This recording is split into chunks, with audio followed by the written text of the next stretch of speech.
The casket looks impossibly small, as if the cruelest part of reality has tried to shrink itself into something I might comprehend, but I can't. No parent could. The machinery whirs, lowering it inch by inch into the dark earth, and I hear nothing but the hollow pounding of my own heart. People say grief is quiet, but that's a lie. It's loud. It roars in your chest. It rings in your ears. It crushes the air out of your lungs until you're gasping for reasons to keep standing. My fingers tremble violently at my sides. I press them hard into the black fabric of my dress, shove them into pockets, lace them together so tightly my knuckles glow white under the gray sky. Still, the shaking won't stop. I can only think of one thing, the only coherent thought that has managed to survive the storm in my head. That wooden box is too small. Far too small for everything it's taking from me. At 9 years old, my boy was supposed to be thinking about baseball cards and math homework, not about disease, needles, or chemotherapy. He was supposed to run, to climb, and chase fireflies in the summer air. Instead, he spent the last 8 months fighting a blood disorder so rare even the specialist could only speak in cautious tones. Each treatment, each transfusion, every hospital night felt like a gamble with odds I refused to accept but couldn't ignore. Now the fight is over. I lost him. Quick reminder, most of you aren't subscribed. If you enjoy this, hit subscribe and like now, then let's get back to the story. My name is Hannah Cross, and I'm 37 years old. I'm standing at my son's grave, feeling like the ground might swallow me next. And though it feels grotesque even to admit this out loud, I know one thing for certain, this is not the end of the story. The cemetery worker pauses, hands resting on the lever, studying me with a flattened sort of pity, waiting for a nod, to finish lowering the casket, to cover my boy with dirt, to ask me to walk away and pretend the rest of the world is still spinning when mine has stopped. I can't nod. I can't give that signal. What mother could ever be ready? 8 months ago, after a string of exhausting tests, the doctors finally put a name to the monster eating away at my son's strength. They called it a rare blood disorder, as if a label made it less terrifying, as if naming it gave me traction I could plant my feet on. But nothing made sense. Nothing explained why a healthy, laughing boy had become pale and fragile, tethered to machines that beeped rhythmically through nights that never seemed to end. And yet, Caleb, my Caleb, met the news with a courage older than himself. The doctor explained the injections, the transfusions, the medications, and when he asked, "Will it hurt?" his steady gaze made even the physician pause. "Sometimes," the doctor murmured honestly, "but we'll do everything we can to help." That night, I sobbed in the bathroom stall down the hall from his room, my knees pulled up to my chest, muffling the sound against my coat sleeve. But when I returned to his hospital bed, he was serene, brave, as though he had decided long before me that he could face this storm. "I'm okay. Mom, don't worry," he'd whispered more times than I can count, his voice raspy from fevers, his hand clammy against mine. His words might have comforted another parent. For me, each one was a knife, because I knew he said it not to soothe himself, but to take care of me. Now he lies in a box that fits beneath the reach of my arms, and I am alone. At least, almost alone. My parents aren't here. My sister isn't here. Even Melissa, my best friend since childhood, isn't here. None of them. The people who were supposed to hold me up when my legs gave out chose to be elsewhere during the one moment in my life when I needed them the most.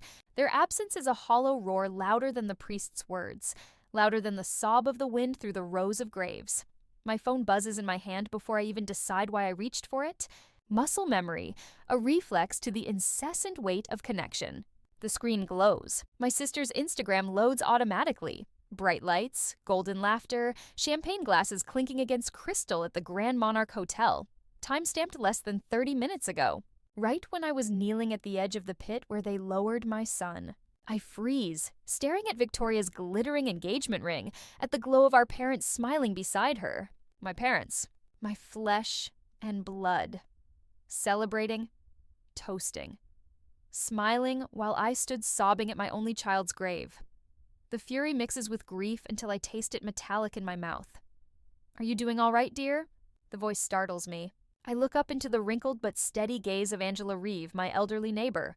Her hand rests lightly against my arm, more grounding than any words. She has shown up, as she always did these past months, with meals I couldn't cook, with comfort I couldn't ask for, with the kind of loyalty that doesn't need to broadcast itself on social media. She never once treated my son's illness as an inconvenience. They didn't come, I whisper, my throat constricting. Not one of them. Angela's eyes go soft, wet, but they don't look away. That boy loved you more than anything in this world, she says simply. I think of the college trust fund Ethan set up years ago. My ex-husband, the man who once promised to leave our son with security long after he was gone.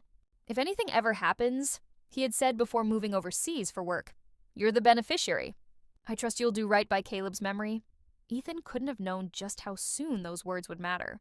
Now that fund is all that remains, a financial echo of the future my boy deserved. But my phone buzzes again, jolting me.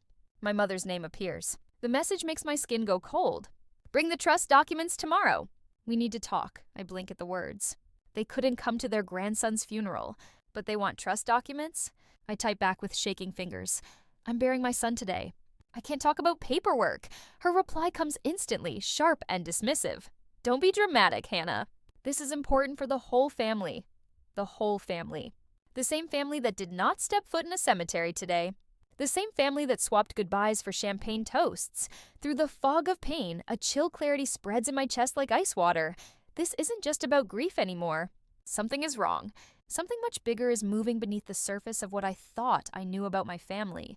And in that moment, as I place my son's favorite action figure gently atop his casket before they cover him with earth, I whisper a promise to him so quietly, even Angela doesn't hear. I will protect what's yours. I won't let them take it from you. When I rise, I feel a new presence inside me. Not comfort, not peace, but the sharp ignition of resolve. My family may have abandoned me at the grave, but they are not finished with me, and I am not finished with them. The rain begins the next morning, a dull drizzle that smears my windshield as I pull into the driveway of my parents' sprawling colonial in Brookhaven Heights. The neighborhood is exactly as it has always been. Manicured lawns, flagstone paths lined with flower beds, the kind of place where people believe appearances are everything. I grip the leather steering wheel so tightly my knuckles ache. For 37 years, this house has been both refuge and battlefield. The backdrop of every lecture, every strained family dinner, every hollow "we're proud of you" that never quite rang true. Today, it feels like walking directly into the lion's den. I had debated ignoring my mother's text completely, letting their demands rot unanswered. But a restless night eroded my resolve. Their pull is powerful, their shadows long. And if they want Caleb's trust, if they're circling like vultures after my son's grave hasn't even settled, then I need to face them head on. I park behind a silver Lexus parked diagonally across the drive. My stomach twists when I recognize the model, Melissa's car. Of course she's here, my oldest friend. The girl I'd once whispered secrets with after school sleepovers. The maid of honor at my wedding.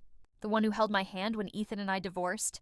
And now, here she is, standing shoulder to shoulder with the family that deserted me at Caleb's funeral. The front door opens before I reach the porch.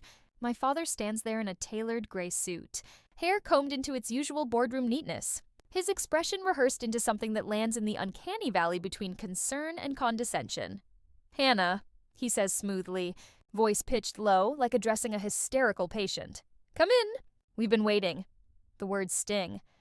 I don't remember being told this was a meeting, but in my family, things always happened on their clock, their stage. Never mind. The living room feels more like a courtroom than the gathering place of blood relatives.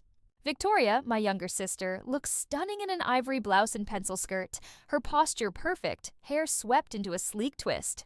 She doesn't smile. She doesn't even bother with condolences. She sits at the cream sofa like this is simply another negotiation. Melissa sits beside her, legs tucked at the ankle, flicking her eyes downward as if ashamed of something. But no one seems to be ashamed of missing a child's funeral. My mother hovers near the marble fireplace, one manicured hand pressing lightly against a framed photograph of all of us from 20 years ago. Smiles glossy, hair perfectly combed, the kind of portrait that hides more than it reveals. She doesn't look at me. She doesn't say she's sorry. "Let's get to it," my father intones, walking to the mahogany coffee table where a thick folder lies open. Documents spread in neat stacks, highlighted sections glowing precisely where he wants my eyes to land. We need to reallocate the trust with Victoria as trustee. You'll need to sign here. And here. His hand slides a pen across the table toward me, casual as if this betrayal were routine. I stare at him, blinking. What? Victoria leans forward, lowering her tone into the sickly sweet register she's always used when she wants to disguise malice as concern. Hannah, you're in no condition to manage this kind of money. We're trying to help you. We've been speaking with counsel. The responsible course is for someone level-headed to oversee things. Level-headed, I echo, the word sour in my mouth. Mother's voice rustles behind me like taffeta. Your sister's right, dear. You've always been impetuous. Remember after college when you nearly opened that boutique? Thank goodness your father stopped you before you lost everything. Trusts are complicated. Money is slippery. That boy's legacy deserves someone dependable. Her casual rewrite of history ignites something in me. That boutique, that dream. I had abandoned it not because of a lack of foresight, but under the weight of their ceaseless discouragement. My eyes shift to Melissa, once my ally. Are you really part of this? She refuses to meet my gaze. Instead, she inspects her nails, jaw set. A silent confirmation of which side she has chosen. My father clears his throat, slipping another document from the folder and sliding it toward me. Hannah, we've already spoken with Ethan's attorney. Given your emotional state, even he believes this is prudent. These signatures will ensure stability. I hesitate, numb, until certain phrases on the paper catch my eye. Words like mental competency evaluation. It's only when I notice the printed date on another page, months old long before Caleb passed, that my stomach flips. You've been planning this, I murmur, my voice low but sharp. Since the moment doctors diagnosed him, you were researching laws about what happens if he dies. This whole time, while he was fighting for his life, you were calculating how to inherit his trust. Melissa twitches, but says nothing. Victoria folds her hands neatly, expression cold, resolute. You're exaggerating as usual. And that's exactly why we're intervening. My father straightens, his mask of concern slipping into impatience. If you refuse, we'll have no choice but to pursue guardianship. A judge will see clearly. Your grief has clouded your judgment. It breaks our hearts, but it's what must be done. I look down at the folder. Among the clipped, clean contracts, I spot a blueprint for renovations, the corner curled as if hastily stuffed inside. My fingers slide it free. Not a financial strategy. Home design sketches. Victoria's new dream house, a kitchen remodel priced at $200,000. A pool cove. Granite counters. You're not doing this to protect me, I whisper. You're doing this to pay for your vanity projects?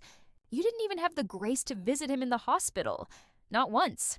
And now you want to spend his future on marble tiles and waterfalls? Victoria flicks her hair back, her tone impatient. We all grieve differently. Some of us just handle it better. My jaw trembles so violently I have to grip it steady with my teeth. Why now? I ask, my voice suddenly steady despite the storm boiling in my chest. Why this urgency? My parents exchange glances with Victoria, a silently choreographed move honed from years of positioning themselves into one solid front against me. Finally, Victoria breathes out dramatically, as though granting me mercy. If you must know, Robert's development firm is facing temporary cash flow issues. If the trust isn't restructured, our investments suffer. The wedding may even be postponed. You wouldn't want to jeopardize our future, would you? My mother adds delicately, and the Hilton Head property. The market has shifted unfavorably. There are pressing costs, dear. We're not selfish. We're practical. My father, his expression twisting into what I recognize as a thinly veiled threat, murmurs, If you don't cooperate, Hannah, we can make things very, very difficult for you. The weight of their collusion presses against my chest, crushing, until one thought slices through like oxygen. They have underestimated me. I gather the documents calmly, slide them back into the folder, then rise. I need time to think, I announce, turning toward the door. Don't walk away from this table, my father snaps, voice sharp, stripped of all pretense. But I do. The quiet click of the door behind me becomes the loudest act of defiance I've ever committed. Sitting in the car, my hands shake as adrenaline courses through me, balancing grief with rage. I press my forehead to the steering wheel, trembling until my phone buzzes again. Angela's name lights the screen. How did it go? Her message reads, I'm here if you need to talk. Before I can answer, my phone rings with another call. Ethan's parents. Their voices break with sorrow over Caleb's passing, their grief unvarnished, unscripted. They were halfway across the world and still sound more present than anyone sitting in that living room. And when I mention the trust, Ethan's father reminds me, if you ever feel trapped, call Richard Donovan. He's the attorney Ethan trusted. He'll protect you both. For the first time since losing Caleb, something stirs inside me, not grief, not rage, but resolve. My family thinks they can divide me, bully me, erase me. They're wrong. They want a war over my son's legacy. Then a war they'll get. The law offices of Richard Donovan sit in an old brick building on the edge of downtown Harper Falls, the kind of place where oak paneling and leather binders guard secrets like vaults. Walking into that lobby feels like stepping into another world, one where integrity still matters, where duty doesn't bend to greed or family manipulation. I clutch the folder of documents so tightly under my arm that the cardboard digs crescents into my skin. Every step toward his office feels like defiance, like breaking away from the orbit of my family's control. The receptionist ushers me down a quiet hallway, her voice subdued but warm. My breath comes shallow, my lips taste of copper. For decades, my parents commanded me with a raised eyebrow, a single click of my father's jaw. Walking into Donovan's office is the first act of rebellion so complete, it makes me dizzy. Richard rises when I enter. He is older than I pictured, his hair more silver than gray. His reading glasses balanced low on the bridge of his nose. His handshake is firm, his eyes clearer than glass. When he speaks, it isn't patronizing sympathy, it's genuine. "Mrs. Cross," he says, his voice steady. "I'm very sorry for your loss. Please sit, thank you." The words quiver out of me. I've heard that phrase dozens of times in the past week, but never with this kind of honesty. I lower myself into a leather chair, spread Caleb's trust papers across his desk with shaking hands, and choke out the truth. My family wants me to sign over control of the trust. They claim I'm not mentally stable enough to handle it because I just lost him. Richard's sharpened silence speaks volumes. His brow furrows, his lips part slightly as though refraining from an immediate reaction. They didn't attend the funeral? No. It burns out of me like acid. Not my parents. Not my sister. Not Melissa. They had an engagement party instead. Richard removes his glasses, pressing the bridge of his nose, letting a long, tight exhale fill the room before replacing them. I remember when your ex-husband Ethan set up this trust. He wanted it airtight, which is why he reaches into a worn manila file and pulls out a document I've never seen before. My heartbeat stutters. Ethan's name in black ink across the tab. Richard slides a paper toward me. This is his notarized statement of intent. I lift it with trembling fingers. Ethan's familiar handwriting bleeds across the page. This trust is to secure Caleb's future, and if the worst happens, to provide for Hannah, who has sacrificed everything for his care. My vision blurs, the words swimming as hot tears fill my eyes. Ethan knew. Even across an ocean, even after he left, he had still made sure. There's more. Richard continues quietly, turning his polished computer screen toward me. A spreadsheet of phone records fills the screen. Numbers etched in neat rows. I scan them and inhale sharply. My parents' landline, my sister's number. Multiple calls logged over the past year. They contacted you? My voice rises an octave. Not me personally, but my office. They asked pointed questions about trust law, beneficiary clauses, who controls assets after a minor's death. His tone grows harder. It caught my assistant's attention because she recognized their names from Ethan's file. They never hired us, but they were clearly fishing. Ice pools in my gut, so they were already planning. Even while Caleb, my throat closes. Even while he was still fighting. Richard leans forward, voice sharpening like steel. "Mrs. Cross, your family has no legal standing. None. This trust has explicit provisions preventing interference. Ethan built it that way because he anticipated family disputes. What your parents and your sister are doing isn't law. It's intimidation." The words lodge deep inside, anchoring me to the chair. "So they can't take it?" "Not legally," Richard says, measured. "But they can wage war in another arena, by painting you as unstable, by turning your grief into a weapon, by trying to convince a judge you can't make rational decisions." I think of my mother's text at the funeral. "Don't be dramatic, Hannah." I think of Victoria's perfect hair as she demanded signatures, of Melissa refusing to meet my eyes. I see my father's documents already printed, waiting, and suddenly I grasp the full scope. This isn't just greed, this is orchestration. They want to strip me of my autonomy, cripple me with shame, rewrite the narrative until Caleb's legacy belongs not to me, but to their comfort. So what do? My voice steadies even as my hands tremble. You fight, Richard says simply. His gaze catches mine and holds it. And you don't fight alone. He asks if I have documentation, texts, social media posts, code-logged hospital visits they skipped, anything that slants the truth our way. I dig my phone from my purse and hand him my mother's message from the day of the funeral. He reads it slowly, eyebrows raised. This is gold, he says. Cold, dismissive, and time-stamped against the proof of their absence. Judges notice details like this. I inhale deeply, as though for the first time since Caleb passed, I've breathed something other than grief. So what's our next move? He leans back, steeples his fingers. We control the narrative. We don't let them set the stage. We do. Arrange a meeting. In public. Their instincts will push them to pressure you behind closed doors, but in open spaces, they lose some of their power. I'll stay close, ready if needed. Meanwhile, we begin gathering documentation, hospital records, witness testimonies, neighbor statements. If they claim you're unstable, we'll show a wall of evidence proving the opposite. A crack of something unexpected surges through me. Not fear, but energy. For the first time in months, maybe years, my spine feels iron, my jaw squared. I think of Caleb's small hand wrapped around mine during chemo, whispering, "I'm okay, Mom. You don't have to worry." I whisper back now silently, fiercely, "I'll make sure they never touch what you left behind." That night, I sit in my driveway in the silence of a car that still smells faintly of him, gummy bears hidden in the glove box, a sticker of Spider-Man peeling crookedly off the rear window. My hands shake less now. Angela had said I wasn't alone, but I'd always shrugged her words like raindrops on metal.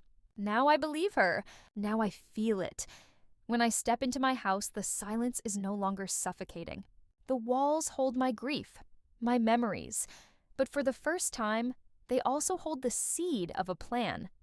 The war has officially begun. The morning of the meeting feels like walking a high wire without a net. The sky above Harper Falls is clouded with late October gloom, the kind that makes the streets look washed out, as though the whole town has been hushed in anticipation. I sit at a corner table inside Riverside Coffee, my palms flat against a manila envelope resting on the table. The papers inside are carefully arranged. Screenshots from Victoria's Instagram, text messages from my mother, the notarized statement Richard gave me confirming Ethan's intent for Caleb's trust. Each sheet of paper feels like an arrow in a quiver, weapons against people who are supposed to be my family. Angela waits across the street in her old Buick, a watchful guardian, ready to step in if this gathering spins out of control. Richard isn't here in person, but my phone is charged, his number on standby. His advice echoes in my mind. Public places reduce their ability to bully you. Control the narrative. Stay calm. Don't let them decide the terms of discussion. I breathe in the aroma of roasted coffee beans, trying to ground myself. Caleb had loved this cafe. He'd beg for double chocolate chip muffins every Saturday morning, crumbs sticking to his small grin, feet swinging beneath the rickety table where we sat together. Memory swells like a tide inside me, and I have to press my nails into my palm to stay present. The bell above the door jingles. I know even before I look up. It's them. Victoria enters first, oversized sunglasses pushed halfway down her nose, her beige coat cinched tight, her every step radiating authority she thinks she's earned. Behind her come my parents, arms stiff, faces composed into solemn masks as though they're stepping onto a stage. Melissa trails at the back, head bowed, giving the performance of shame but also showing up nonetheless, doing their bidding. They spot me quickly, glide toward the table, and sink into chairs without bothering to order drinks. The silence carries a weight, broken only by the nervous grinding of the espresso machine behind the counter. Victoria sets her designer bag gently on the chair beside her and extends one manicured hand toward the envelope lying in front of me. "So," she says coolly, "you've signed the papers?" That word in her mouth, papers, makes my stomach flip. She means Caleb's future, his gift, his memory, boiled down to contracts and signatures. The insult is terrifying in its casualness. I plant my palm firmly atop the envelope, refusing to let her touch it. "Before we discuss anything," I say steadily, "I want to know why none of you were at your grandson's. Your nephew's funeral." My mother exhales through her nose dramatically, as if I've asked about a party seating chart. "Hannah, we've been through this. Victoria's engagement was planned months ago. Moving it wasn't an option. It was your grandson's funeral," I whisper, each syllable weighted. "You had a choice, and we grieved in our own way. my father answers mechanically, glancing around the cafe, clearly aware of the eyes on us. Everyone processes loss differently. I slide the first sheet from the envelope across the tabletop, facing it toward them. Screenshots. Victoria frozen mid-laugh. Champagne in hand at the exact timestamp my son's casket was lowered into earth. Another photo of my parents with arms hooked around their future son-in-law beneath glittering chandeliers. While I was burying my son, I whisper, voice steady but sharp, "You were clinking glasses and smiling for Instagram." A murmur ripples from a nearby table where college students sip lattes. Heads turn. Victoria's face flushes as she hisses, "You're taking those out of context." I remove a second document, highlighted trust terms. Ethan made his intentions crystal clear. This money was Caleb's future, and if the worst happened, it was mine. Without interference. My father's hand twitches toward the paper. "Let me see that." I pull it back before he can touch it. Richard Donovan confirmed all of this. He has Ethan's original statement of intent on file. This trust cannot be modified. It cannot be transferred. And no one but me has authority over it. Victoria's mask of control cracks, her tone snapping sharp. "You don't deserve that money." You can't even trust yourself not to collapse in hospital hallways. "You're unstable, Hannah." Everyone knows it. Several customers look over, startled by her raised voice. My mother leans closer to her, hissing low, "Keep it down." But I seize the opportunity. "Why?" I ask clearly, so every curious ear can catch. "Are you worried people will hear how you tried to steal your nephew's college fund? How you never stepped into his hospital room but suddenly care now that he's gone?" Victoria stands abruptly, her chair scraping loudly against the floor. Her sunglasses slide down completely, revealing eyes shimmering not with grief, but with venom. "This is ridiculous. We're trying to help you." "I don't need your kind of help," I reply, pulling every paper back into the envelope and rising. "So let me say this clearly. I am not signing anything. Ever." For a moment, silence freezes over the table. Then my father leans forward, his voice low as flint. "You're making a mistake. We can make things very difficult for you if you walk out of here." And something shocking happens inside me. I almost laugh. "You already have," I murmur, "every day of my life." But not anymore. I turn and stride toward the door, eyes forward, spine rigid. The bell chimes behind me, cool air sharp against my face as I step into daylight. My pulse hammers, but it is not fear anymore, it is adrenaline. Angela's waiting in her car, window down, concern etched on her wrinkled face. "You stood up to them," she says as I slip into the passenger seat. Her voice trembles with fierce pride. "Good for you," I nod, breath catching in my throat. My phone rings before the engine even rolls. Richard. "How did it go?" he asks, and I recount the confrontation quickly, my words tumbling over themselves. He listens, his voice steel over the line. "That was a critical step. They'll try pressing harder now. But you've drawn the line, and you've documented it in front of witnesses. Judges respect boundaries." After we hang up, another call flashes. Ethan's parents. They offer to testify about Ethan's intent for the trust. Their voices tremble with grief, but every word is shot through with loyalty. "We always knew Caleb was your whole world," Ethan's mother says. "We'll stand beside you however this goes." Later, at Angela's kitchen table, I sit with a cup of her chamomile tea clutched in both hands. For the first time since Caleb's diagnosis, I feel something unfamiliar creeping through me. Not hopelessness, not just sorrow, certainty, a readiness rooted deeper than tears. I glance at the photo of Caleb on my dashboard as she drives me home, his missing front tooth flashing proudly in his last school picture. "First step done, buddy," I whisper to him, voice trembling but strong. I held the line. Angela squeezes my hand gently. "And you'll keep holding it. You're not alone anymore." The night is quiet, the sky ink dark, stars faint behind clouds when I finally return to my own driveway. My heart, though racing, feels steadier, firmer. I'm ready, but at dawn, the next morning, the hammer falls harder than ever. A sharp knock on the door jolts me awake. When I open it, a sheriff in uniform stands solemnly on my porch. He holds a heavy manila envelope. "Mrs. Cross," he says flatly, "you've been served."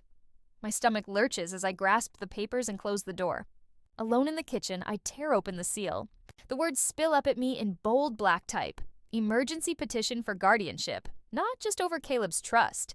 Over me. The envelope feels heavier than its weight should allow, as if every word inside has been dipped in lead.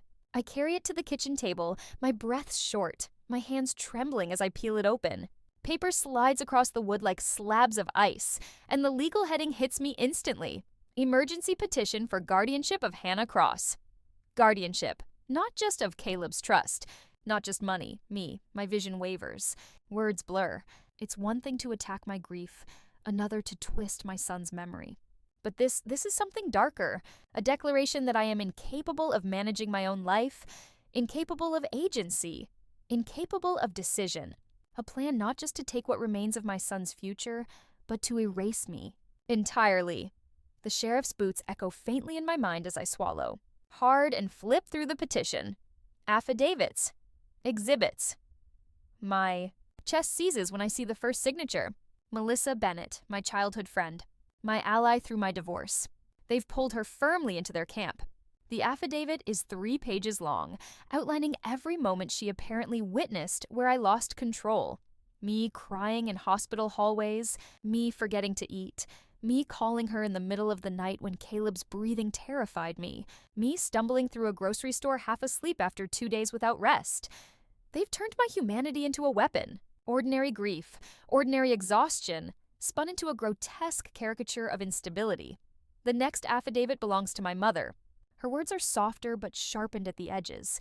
We love Hannah, but she is collapsing under the strain. She hasn't worked in nearly 2 years. Her finances are irresponsibly depleted. We fear for her safety, her well-being. This petition is not about money. It's about saving our daughter from herself. I choke on the hypocrisy. They refuse to sit by Caleb's hospital bed, yet now posture as saviors. Another affidavit. My father's deliberate strokes across the bottom. Our fears are grave. Without intervention, her downward spiral will worsen. We are requesting emergency guardianship to protect her and secure responsibly managed resources for the family. The family. That phrase again, venom disguised as duty. Tears sting, but my body stiffens. This is no longer mourning. It's character assassination.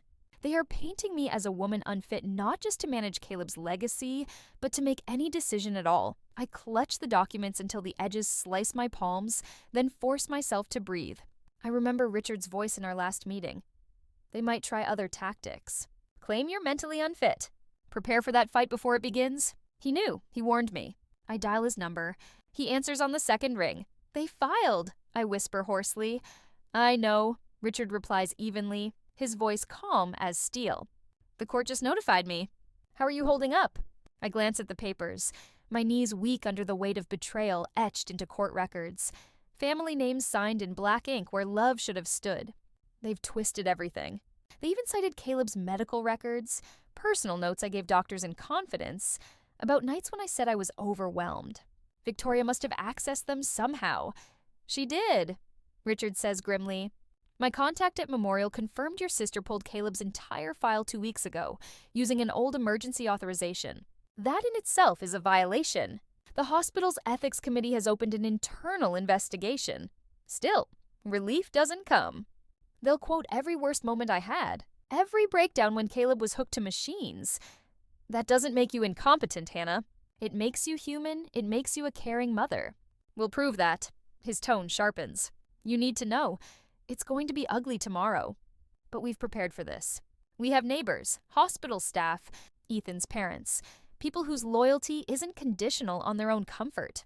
I realize suddenly, in 24 hours, I'll be standing in a courtroom, strangers judging if I am sane enough, fit enough, human enough. And my parents, my sister, Melissa, they'll put on their polished costumes, wipe their crocodile tears, and perform grief they never carried. Later that night, I scroll through my phone and see an article on the hometown news site, a glossy photo of my parents perched on their sofa, my mother's pearls catching light, my father's hand resting on hers in practiced intimacy. The headline makes bile rise in my throat. Family seeks help for grieving daughter. My father is quoted beneath in bold. This breaks our hearts, but we must protect Hannah from herself. Then the social media post appears. My sister Victoria with a throwback photo, her arm draped lovingly around my 12-year-old self, captioned, "Sometimes the hardest thing is stepping in when someone you love can't see they're hurting. Mental health awareness. Please keep our family in your prayers." The comments are endless. Dozens of people praising their courage. So brave, family first. May God bless you in this difficult time. The internet applauds their performance while I sit in a dark kitchen, wondering if the truth even stands a chance against the narrative they've spun. A ping. A text from Angela. We're ready tomorrow. 23 neighbors signed the petition supporting you. You're not alone. Another ping. Ethan's parents. Will testify in person. Ethan's intent was clear. Caleb's trust was for you. Always. And then Richard. Rest if you can. We've got affidavits from doctors, statements from teachers, and testimony lined up from neighbors. They won't win this easily. My eyes blur with exhaustion. But I can't sleep. At almost 10 o'clock, my phone buzzes again. Doorbell camera motion alert. Heart pounding, I open the feed. Victoria stands at my front porch, framed in the pale glow of the porch light. Alone. I hesitate. Ignore her? Call Richard?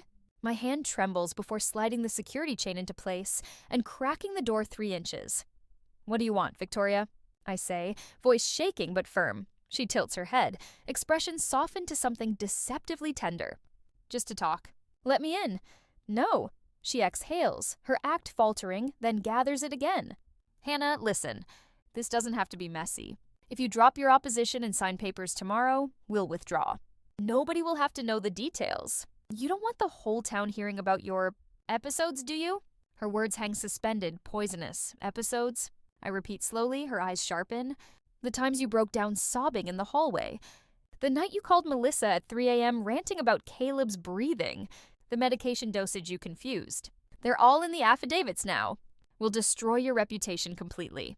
Everyone will know you're unstable. But if you cooperate, it all goes away. For a moment I feel the old current. Shame, self-doubt, the familiar weight of being gaslit since childhood. But then, like steel rising through water, calm floods me. You should leave, Victoria. Her mask slips. Rage bursts through. You were always the burden. The problem child? We carried you your whole life, Hannah. Now it's time you did something for this family. I close the door quietly, lock it, and press my back against the frame.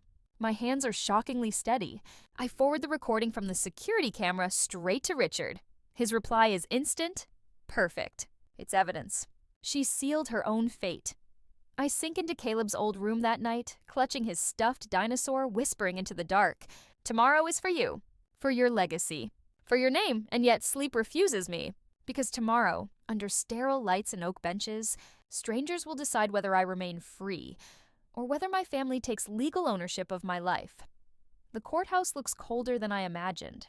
An angular building of cream-colored stone and glass that reflects the gray autumn sky.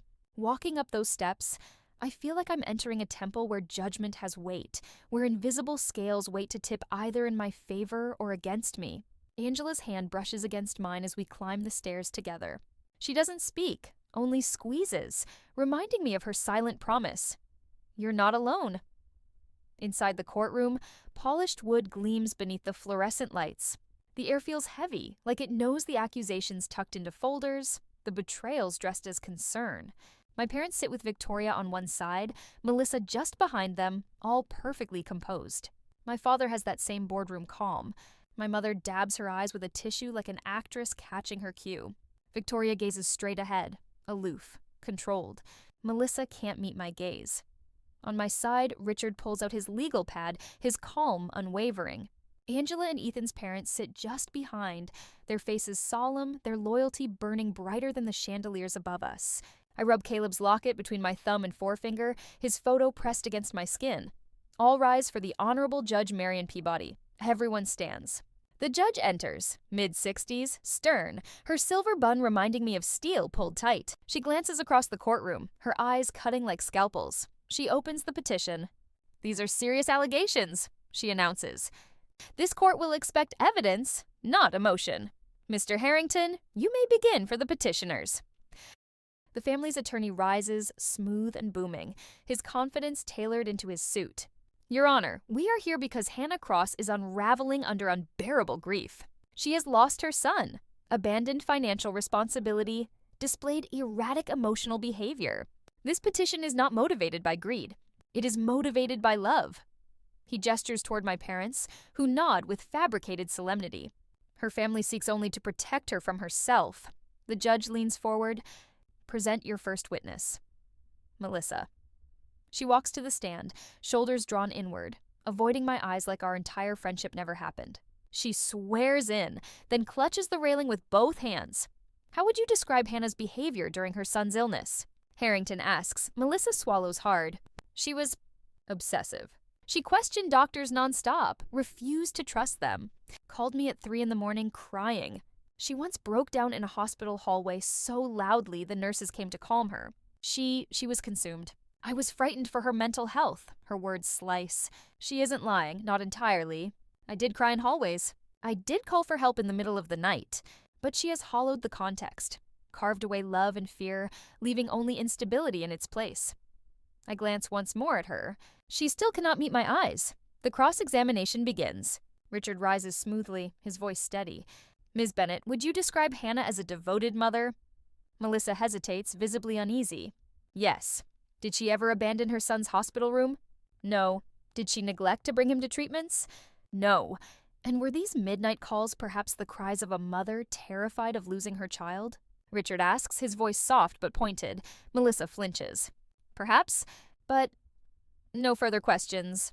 Richard cuts smoothly, leaving her fumbling as she returns to her seat. My mother takes the stand next. Her tears appear instantly, shimmering as though cued. She dabs her nose delicately. We're heartbroken watching our daughter unravel. She hasn't worked, she has no income, she isolates herself. We only wish to help stabilize her. Her performance is masterful. She plays the perfect role, loving but concerned, supportive but pragmatic. The judge's equal expression falters slightly, softening. For a moment I feel the scales tip, but then Richard stands. Mrs. Walker, he says, using her maiden name to remind the court she is not Caleb's blood. Did you attend your grandson's funeral? The tissue freezes in her hand. We had unavoidable obligations. Is it true those obligations included your younger daughter's engagement party at the Grand Monarch Hotel? Silence. My mother shifts, her eyes flicking to Victoria. We had pre-existing commitments. Richard slides a printed photo onto the evidence screen. Victoria mid-laugh, champagne fluted, time-stamped within 30 minutes of Caleb's burial. Gasps ripple from the back row of the gallery. My mother stiffens. For the first time, her performance cracks. Richard only nods. No further questions. My father follows. His testimony is more calculated, less emotional. Hannah is incapable of rational decision-making. She depleted her savings. She fell behind on bills. That isn't responsible stewardship of a trust this size. Richard rises for cross. Mr. Walker, could those depleted savings reflect 18 months of medical expenses for a child with a rare disease? My father shifts uncomfortably. Perhaps, but no further questions. Then Victoria. Eyes sharp, posture perfect, she glides to the witness stand and delivers her lines with chilling precision. My sister is unstable. I've seen her lash out, collapse. She can't manage so much as her own home. This trust isn't safe in her hands. I should oversee it for the good of our family. Her gaze slices toward me, daring me to break. But Richard is ready. He clicks the evidence screen again, and a video begins to play. The recording from my porch. My security camera captured everything. Victoria's voice fills the silent courtroom. We'll destroy your reputation completely. Everyone will know how unstable you are. Then, my calm reply, you should leave now, Victoria. The courtroom erupts in murmurs. Faces swivel toward her, watching disbelief peel across her composure. She flushes scarlet, stutters. That is, out of context. No further questions, Richard says, his voice like stone. Then it is my turn. I walk to the stand with legs heavy but steady, clutching Caleb's locket. My oath tastes like iron on my tongue. Harrington steps forward, eyes sharp. Mrs. Cross, do you acknowledge you broke down emotionally during your son's illness? Yes, I answer, my voice firm. I broke down because I loved him. Because I fought for him every single day. I never missed an appointment. Never ignored treatment. I sat by his hospital bed for months when no one else did. If that makes me unstable, then so be it. The gallery shifts, murmuring again. The judge studies me intently. Richard rises. Mrs. Cross, who else supported you during Caleb's care? Angela Reeve, my neighbor. Ethan's parents. The hospital staff. Not my blood family. Not once. Thank you, Richard says gently. One by one, Angela testifies about bringing meals, watching over Caleb so I could shower.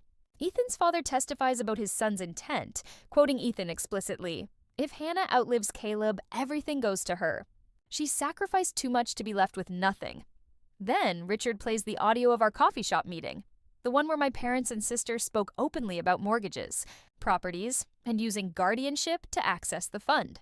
Everyone in the courtroom hears my father say, "Once we have guardianship, we can use the money however we want." The silence after is deafening. Judge Peabody calls a 15-minute recess. My family's attorney fumbles papers, his confident face pale. My parents whisper frantically with Victoria, whose mask is crumbling. Melissa sits stunned, her head in her hands. When court resumes, Richard closes his folder with calm finality. "Your Honor, we've shown clearly that this petition isn't about love. It's about leverage, not support, control. Hannah Cross has endured unimaginable tragedy with resilience and focus. And yet she was targeted, her son's memory nearly stripped away so others could benefit. The truth speaks for itself." The judge folds her hands, her eyes two cold flames. "This court has heard enough for today. I'll deliver my ruling after reviewing testimony." Her gavel cracks. The echo rattles through me. The outcome isn't declared, but I know something has shifted. Still, rings of fear coil inside me. Because if they fail here, they'll only find a darker way to come at me next. When the judge calls us back into the courtroom the following morning, the air tastes different. Heavy, electric, thick with expectation, like the pause before a thunderstorm breaks. The crowd is smaller than yesterday, but the atmosphere is sharper. Reporters have gathered outside the doors, cameras in hand, noses sniffing for scandal. I take my seat beside Richard, my locket pressed against my palm until the edges bite. Across the aisle, my parents sit rigid, their faces arranged into new performances. Sorrow sanded into masks. Victoria fidgets beside them for the first time, nails tapping her knee. Melissa stares down at her lap, her hair swinging forward like a curtain. All rise for the Honorable Judge Peabody. She enters swiftly, robe sweeping, her face unreadable. She sits, adjusts her glasses, and studies both tables for several long seconds. The silence so absolute I can hear the creak of the wood under shifting bodies. "I have reviewed the testimony, evidence, and exhibits submitted in this matter," she begins. Her voice is calm but heavy, each syllable deliberate as a hammer dropping. "This petition for guardianship was presented under the guise of care, but the evidence demonstrates something else entirely: systematic attempts to exploit the respondent during her most vulnerable state." My chest seizes. Did she just say that out loud? Judge Peabody continues, her gaze sharp enough to wound.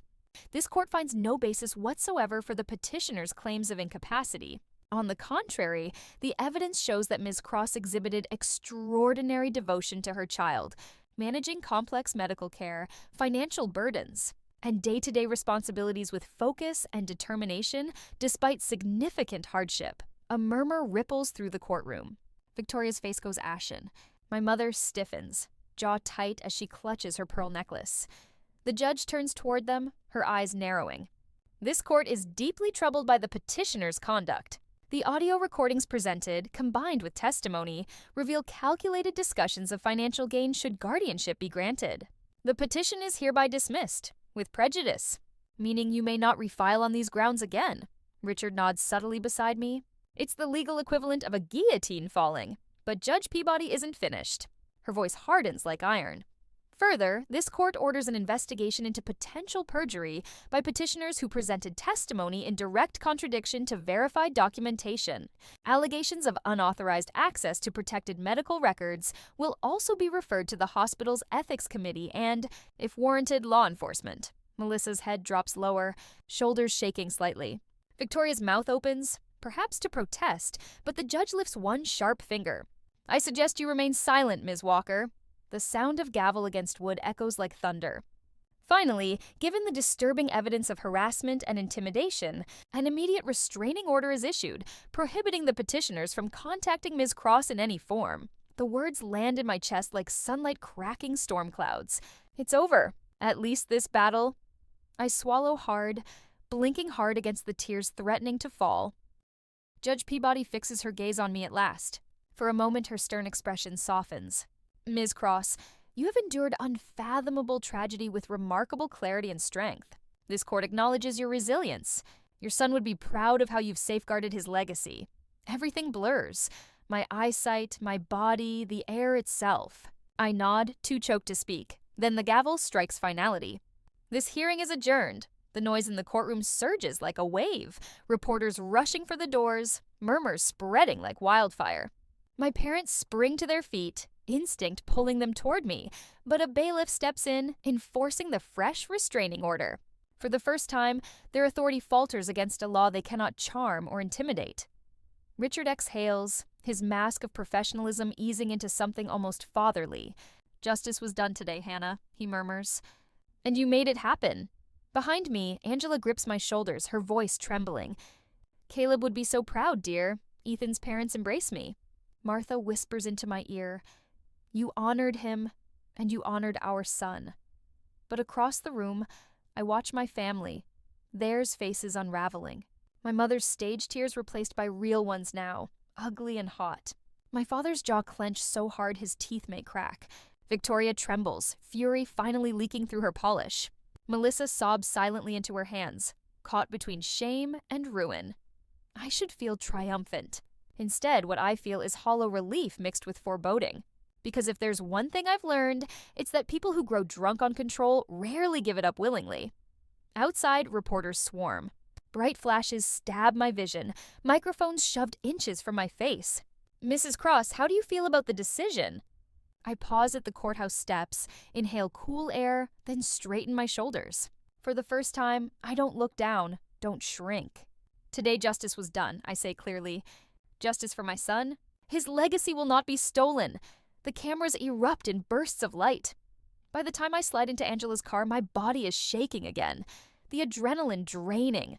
She pats my hand, her eyes beaming with pride. "You did it." But even as the courthouse disappears behind us, unease gnaws at me. I've seen the fire in Victoria's eyes, smoldering behind her collapse in court. I know that hunger doesn't vanish with one judge's gavel. When I get home, the house smells faintly of Caleb's blankets, of lavender detergent and crayons. I carry my shoes into his room, collapse onto his bed, and sob. Softly at first, then violently. It isn't the sob of defeat, but of release. For the first time since his diagnosis, I allow myself to grieve without fear someone will weaponize it against me. But my phone buzzes. My stomach knots. A blocked number flashes on the screen. Against my better judgment, I swipe. Silence. Then, a whisper. "This isn't over." My skin goes cold. I clutch the locket so hard it presses a red indent into my palm. For the first time in months, I wake without immediately checking my phone for hospital beeps, fever updates, or transfusion schedules. The house is silent, but the silence feels different now. Not the suffocating silence of grief sharpened by betrayal, but something lighter, where possibility quietly breathes. Still, unease coils in the back of my mind. That whispered call from the blocked number repeats on a loop. This isn't over. I don't know if it was my father, my mother, or Victoria, but I recognize the threat beneath the words. Richard calls mid-morning, his voice steady, clipped with satisfaction. "Hannah, the restraining order is officially logged. If any of them contacts you again, directly or through proxies, call me. We'll escalate fast. Even Victoria?" I ask cautiously, a pause. "Especially Victoria." I nod to myself. "What about Melissa?" "She's in deep trouble," Richard says bluntly. Her sworn affidavit contradicted documented evidence. If the prosecutor pursues perjury, she could lose both her reputation and her job. A pang of grief stabs unexpectedly. Melissa wasn't supposed to be an enemy. She was my tether once, my shoulder. But betrayal has a way of rewriting history. Richard shifts his tone. "The important thing is this. Caleb's trust is secure. The judge's ruling unfroze it. You are the sole irrevocable beneficiary. No one else can touch it." The words leave me dizzy. For months, the trust had felt like a distant concept, numbers on paper untouched by reality. Now it lies in my hands, an inheritance not of wealth, but of responsibility. Caleb's legacy. That afternoon, I sit across a mahogany desk from Michael Pearson, a financial advisor Richard recommended. He spreads charts and folders before me, explaining options. Growth portfolios, scholarship funds, endowment structures. It's dizzying, but this time when the numbers overwhelm me, I don't let doubt take root. I focus on Caleb's face in my locket, his wide grin, his insistent belief that superheroes fight for those who can't. I want most of it preserved, I say finally, voicing a conviction steady enough to surprise even me. This money wasn't meant for me to buy houses or cars. It was supposed to secure his future. If he's not here, then his legacy will be securing the futures of kids like him. No compromises, Michael nods, scribbling notes. We can allocate funding for a pediatric hematology fellowship at Memorial and a scholarship program. And with a portion of the returns, we can offer direct financial assistance to families during treatment. Yes, I whisper. My throat tightens. That matters most, covering what insurance won't. Housing near children's hospitals, meals, travel costs. No one should fight the way I did, sleeping in chairs, eating from vending machines while trying to stay strong for their child. He slides another proposal toward me. Long-term sustainability if we structure it as a foundation. The words ignite something. Caleb's foundation. Not just preserving what money remains, but growing it into something enduring. Something that will outlive me too. When I leave the office that day, a new flyer rests in my purse. Paperwork outlining the first steps to forming the Caleb Cross Foundation. Angela picks me up in her humming Buick, her eyes glowing. How'd it go? I hesitate, then smile faintly. It went good. Actually good. We're starting something, Angela. Something big. Her weathered hands tighten the steering wheel. Oh, Hannah, that boy of yours, he's still changing the world. Through you, yet unease still lingers. As autumn days roll by, I notice cars I don't recognize idling near my street late at night. My security cameras pick up figures lingering too long at the corner. Always gone before I can catch details. Coincidence or intimidation? Then the newspaper lands on my doorstep with a front-page article. Mother vindicated in trust battle. Court dismisses family petition. My name, my face. And below it, smaller headlines about potential perjury charges against my parents and Melissa. By evening, my phone pings with a strange number. I open it. A single message. Congratulations. Enjoy the spotlight while it lasts. I snap a photo of the text and forward it immediately to Richard. His response comes quickly. Document it. Do not respond. Restraining order covers this if traced. They're rattled, Hannah. Stay steady, but the fear doesn't vanish. Instead, it sharpens into something else. Resolve. I spend nights combing through donation applications, drafting mission statements. Grief reshapes itself into action. 2 weeks later, I return to Memorial Hospital for the first time since the funeral. Walking down those corridors nearly buckles me. The scent of antiseptic, the distant beep of machines, the murals painted to distract children from IV poles. But this time, I'm not just a mother clinging to hope. I'm someone building something lasting. The head nurse greets me warmly. Mrs. Cross, thank you for coming. We're touched by your plan. The fellowship you're funding will mean more pediatric specialists in hematology. That's life-changing. Life-changing? I blink back tears. If only it could have come soon enough for Caleb. Later, Angela and I sit in the renovated cafeteria, sipping burnt coffee beneath fluorescent lights. Do you realize, I whisper, Caleb's name is going to be on a plaque here. Not because he lost, but because he gave something none of them could ever take away. Angela nods firmly. That's a victory they'll never steal. But at night, when I try to rest, Victoria's eyes still haunt me, the fury in them when the judge dismissed her, the feral crack in her voice outside my door when she sneered. You were always the burden. She doesn't feel finished. None of them do. The threats, the texts, the veiled shadows, they're not just bruises of desperation. They're signals of something more, and deep in my chest I feel it like a premonition. If they couldn't win in court, they'll shift the battlefield into something darker, something I'm not sure even Richard can shield me from. The weeks blur into a rhythm that feels both foreign and familiar. Foreign because my son isn't in the house anymore. Familiar because I finally have something to fight for again. My calendar fills not with chemo appointments or transfusion schedules, but with board meetings, foundation paperwork, conference calls with attorneys who specialize in nonprofit structuring. The void Caleb left can never be filled, but for the first time since his diagnosis, I don't feel like I'm simply treading water. I'm building something brick by brick, name by name. Richard helps file the official incorporation papers for the Caleb Cross Foundation. Angela signs on as volunteer coordinator, thrilled to have a new purpose. Ethan's parents offered to spearhead a program connecting grandparents of sick children with resources. The foundation grows roots almost instantly, nourished by Caleb's memory. We host our first planning meeting around Angela's old kitchen table. Myself, Richard via speakerphone, Martha and George Cross on video chat from Arizona. Angela bustling with soup and cornbread like she can feed courage directly into us. I spread papers across the table. Budget outlines, hospital partnership drafts, scholarship applications. Caleb's photo sits in the center like a centerpiece, his smile looking out at all of us, reminding us who this is for. Our immediate focus, I say, clearing my throat, has to be the fellowship at Memorial Hospital. If we can fund specialized training for more pediatric hematologists, families won't have to wait months for consults like we did with Caleb. That could save lives. George nods firmly on the video screen, his grizzled face softened by grief. My grandson would be proud. You're turning tragedy into a lifeline. Angela pats my hand. And don't forget the Emergency Housing Initiative, Hannah. Families shouldn't lose everything just to stay close to their child's hospital bed. I jot notes furiously, but for the first time in months, my hand doesn't shake as I write. By the end of the week, Richard confirms the trust has been fully secured and transferred into foundation accounts. Bulletproof now, he assures me. Even if your family tries another angle, they have no standing. You control it, period. Control. It feels strange, after years of being bullied, dismissed, gaslit, to finally have my hands steady on the wheel.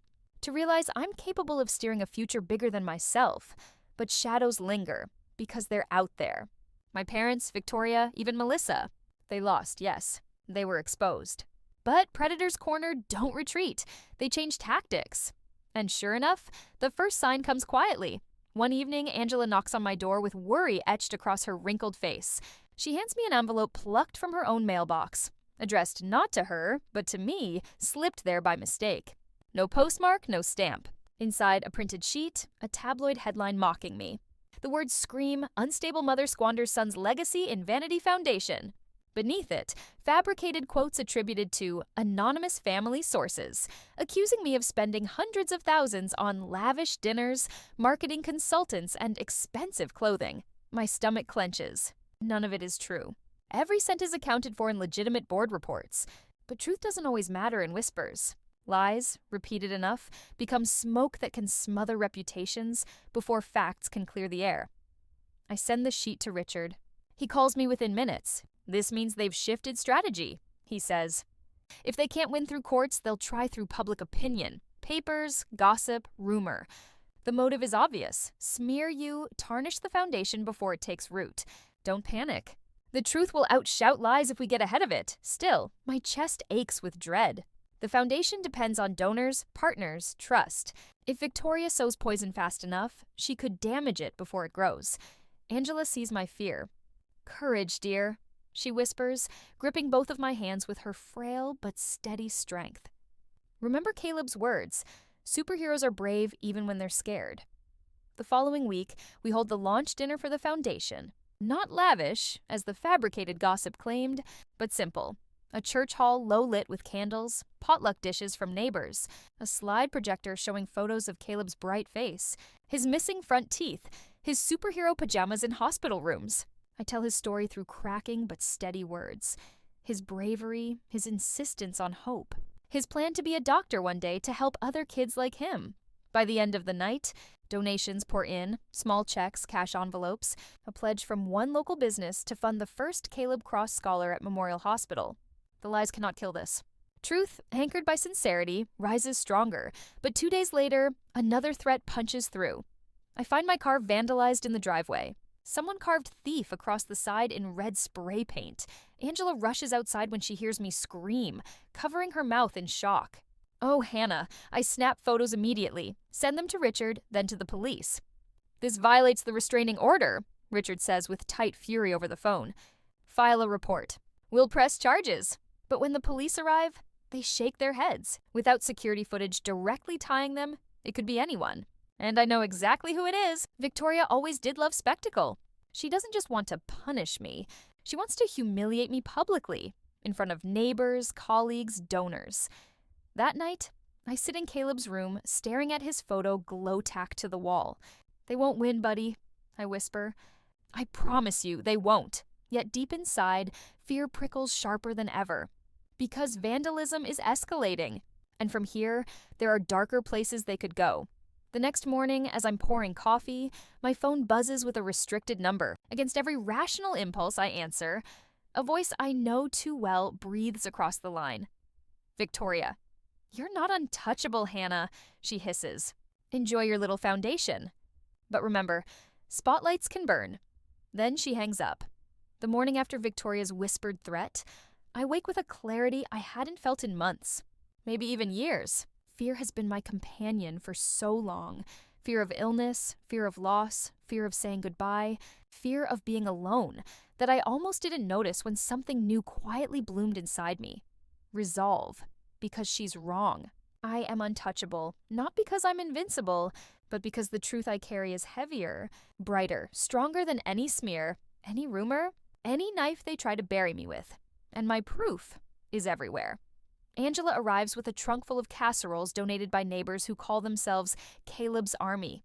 Ethan's parents arrive from Arizona, holding thick binders of paperwork and legal records that further cement Ethan's intent for the trust and their complete support of me. Richard delivers me an email thread from a major children's hospital network already interested in partnering with the Caleb Cross Foundation. For the first time, my tiny kitchen hums not with loneliness, but with the fellowship of real family. Not bound by blood, but by choice, by loyalty, by standing when it matters most. Within weeks, our foundation officially launches. An entire wing of Memorial Hospital is renamed with a plaque that makes me cry when I see it unveiled. The Caleb Cross Memorial Pediatric Unit. Brighter walls painted with underwater murals, new infusion chairs that don't squeak, portable video game stations to distract children during transfusions. The first Caleb Scholar is announced. A young nurse named Jennifer who hugs me with tears in her eyes and tells me she wants to dedicate her career to caring for children like Caleb. The scholarship program takes root next, awarding its first round of aid to families grappling with housing costs while their children undergo bone marrow treatments. Letters come in, tear-stained, shaky handwritten, from mothers and fathers thanking us for giving them dignity when the world stripped it away. I hold each one as if Caleb wrote them himself. Because in a way, he did. Meanwhile, the storm around my parents, Victoria and Melissa, turns into an avalanche. Perjury charges against Melissa are filed formally after investigators find her testimony contradicting her own past text messages, where she called me the most resilient mother I've ever seen. She loses her job, her custody case for her twins complicated by questions of credibility. My parents face depositions about the medical records breach. The hospital issues a formal ethics complaint, and lawyers prepare to bring charges for violating privacy protections. Their neighbors, once blinded by their polished image, now whisper behind manicured hedges. Their magazine cover facade of the perfect couple splintering as truth leaks. Victoria, once gleaming in photographs with her fiancé Robert, finds her engagement publicly crumbling. He walks away after recordings of her scheming surface online, leaked during the court proceedings. She maintains her defiance for weeks, issuing bitter social media posts about family betrayal, but soon her voice grows quieter, drowned by the roar of her exposed motives. And me? For once, I hold no urge for revenge. Watching them unravel themselves is more than enough. What matters now is impact. By spring, the Caleb Cross Foundation funds its second fellowship and a research grant aimed at rare blood disorders. We expand into 3 states. Angela coordinates volunteer programs that provide meals, transportation, and childcare for siblings of hospitalized children. The board meetings swell with ideas, with hope, with energy I thought I'd never feel again. Sometimes I still wake in the night reaching for my son. Sometimes I hear his laugh in the silence or search the supermarket aisle expecting him to be tugging my sleeve and begging for honey cereal. Grief doesn't end. It reshapes. It bends you but no longer breaks you. And yet, 1 year to the day since they lowered his small casket into the earth, I walk the gravel path back to his grave. Not as the hollowed woman I was, but as someone different. Someone he made stronger. The granite headstone sits beneath bright tulips planted by Angela. I kneel, trace the letters of his name with my fingertips, and set down fresh flowers. "Hey, buddy," I whisper. "You wanted to be a doctor to help kids like you. And you are. Through every doctor being trained, every family we help, every child sleeping in a hospital bed tonight with less fear because of you. You did it." The cemetery is quiet until I hear soft footsteps. I glance up. A woman I've never met approaches, holding the hand of a little girl, maybe 7. Thin but smiling, hair returning in soft wisps after chemo. "Excuse me," the woman says timidly. "Are you Hannah Cross?" "Yes," I answer cautiously. "I'm Sarah Mitchell," she says. "And this is my daughter, Emma." She was diagnosed with the same rare disorder as your son last year. The specialist funded by your scholarship program created a treatment plan. Emma, she's in remission now. The girl steps forward, holding a small stuffed animal. Her voice is soft but fierce. Thank you for helping me get better. For a moment, I am frozen, my tears immediate. The future Caleb never had stands right before me. Not him, not my son, but a child with a second chance because of him. I kneel down, eye level with Emma, and press my shaking hand gently on her shoulder. No, Emma, I say softly. You don't need to thank me. You can thank my son. Emma smiles wide, and Sarah's eyes spill with gratitude. When they walk away, I set Caleb's old action figure, retrieved after the funeral, from my pocket against his headstone. My promise was fulfilled. I did it, buddy, I whisper. We did it. Sunlight spills across the cemetery, warming the stone, warming my back. And slowly, I realize something profound. Betrayal, grief, and loneliness forced me to the edge of despair. But from that edge, I built a bridge. Not to revenge, but to legacy. Not to destruction, but to new life. The family I was born into tried to strip me down to nothing. But the family I chose, the ones who stood beside me when it mattered, helped me rise. Caleb's absence will ache forever, but his presence will live forever too, in every life touched by his name. And as I stand to leave that quiet cemetery, I know at last, they cannot take his legacy. They never could. How did you feel about this story? Tell me which country and city you're watching from in the comments. Don't forget to like, share, and subscribe for more stories like this.